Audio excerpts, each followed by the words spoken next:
Hello mga ter, ni Anapod ko o welcome back again to my voice over vlog.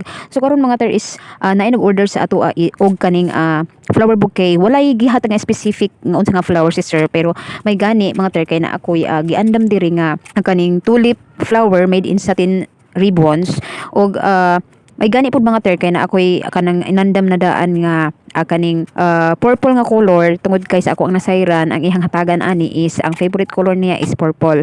So maayo na lang gani mga ter is naatay gid naandam kay kung wala tay naandam mga ter is grabe gyud kadugay mahuman ni. Grabe gyud siya kadugay mahuman unya. Isa pa ana ang ato ang client is nag-order si sir mga 1.5 hour before niya kuhaon ang maong bouquet. So may gani mga ter kay naatay prepare diha nga bulak maunang nagamay-gamayan ang ato ang oras ana mga ter.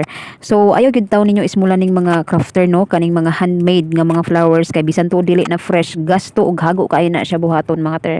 May nalanggani mga ter kay kung diri mo sa ako maka-order is barato ra gid kay akong hinatagan sa presyo tungod kay pang masara man gyud ni ako ang presyo mga ter. Ang price range ani niya mga ter is naa sa 400 to 450 pesos. So basi na imo ingon diha mga ter nga hala ka mahal ba? Yes mga ter mag-ingon mo mahal pero ang tinuod gid ana barato ra gid na siya compared sa uban nga mga seller mga ter is naa na siya sa 550 to 600 pesos. Tapos wa pag labot diha mga ter kung naa ka ipadagdag nga mga accent kada accent nga imong ipadagdag naa gyud pud nay dagdag nga price.